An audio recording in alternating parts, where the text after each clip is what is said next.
जालन्यात पाणीपुरीने थरकाप. टट्टुपुरा भागात 15 ते 20 जणांना अन्न विषबाधा. लहान मुलांसह नागरिक रुग्णालयात दाखल. फेरीवाल्याच्या पाणीपुरीने उलट्या जुलाबाचा कहर. प्रशासनाच्या दुर्लक्षावर संताप. आज दिनांक 7 शनिवारी रोजी दुपारी मिळालेल्या माहितीनुसार जालना शहरात पुन्हा एकदा अस्वच्छ अन्नामुळे नागरिकांच्या जीवाशी खेळ झाल्याची गंभीर घटना समोर आली आहे. शहरातील जुना जालना भागातील टट्टुपुरा परिसरात पाणीपुरी खाल्ल्याने तब्बल 15 ते 20 जणांना फूड पॉयझनिंग झाल्याची धक्कादायक घटना घडली आहे. या घटनेमुळे संपूर्ण परिसरात एकच खळबळ उडाली असून नागरिकांमध्ये भीतीचं वातावरण पसरलं आहे. प्राप्त माहितीनुसार काल सायंकाळच्या सुमारास टट्टुपुरा भागात एका फेरीवाल्याने पाणीपुरी विक्रीसाठी गाडी लावली होती. यावेळी परिसरातील लहान मुले तसेच मोठ्या व्यक्तींनी त्याच्याकडील पाणीपुरी खाल्ली. मात्र काही तासातच संबंधित नागरिकांना तीव्र उलट्या, जुलाब आणि अशक्तपणाचा त्रास सुरू झाला. रात्री त्रास वाढत गेल्यानंतर बाधित नागरिकांनी तातडीने शहरातील विविध खासगी रुग्णालयांमध्ये दाखल करण्यात आलं.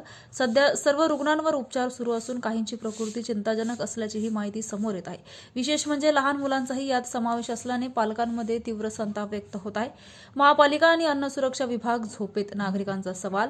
या घटनेमुळे महापालिका प्रशासन आणि अन्न सुरक्षा विभागाच्या कार्यक्षमतेवर मोठे प्रश्नचिन्ह निर्माण झाले आहे. शहरात बिनधास्तपणे फिरणाऱ्या फेरीवाल्यांची तपासणी होते का? पाणी, साहित्य आणि स्वच्छतेची पाहणी केली जाते का? असा संतप्त सवाल आता नागरिकांकडून उपस्थित केला जात आहे. एमआयएम नगरसेवकांचा आक्रमक पवित्रा. घटनेची माहिती मिळताच प्रभाग क्रमांक 11 मधील एमआयएमच्या नगरसेविका खान नगमा बिफेरोज आणि नगरसेविका सायरा फकरुल्ला खान यांनी तात्काळ हस्तक्षेप केला. दोन्ही नगरसेवकांनी बाधित कुटुंबियांची भेट घेत प्रशासनाला धारेवर धरत दोषींवर कठोर कारवाईची मागणी केली.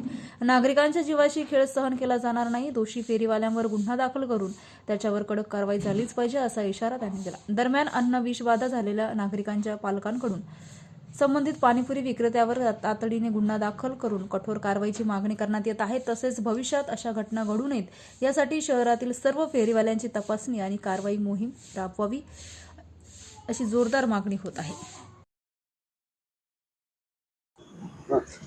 आज जुना जालना के अंदर अमनपुरा टट्टुपुरा के अंदर एक गुच्चू बेचने वाले पानीपुरी वाले के वजह से कुछ है तो 30 से 40 बच्चों ने है तो पानीपुरी खाए और वो पानीपुरी खाने की वजह से उन सब बच्चों की है तो बहुत तबीयत ख़राब हो गई, उन्हें है तो पॉइजन हो चुका है।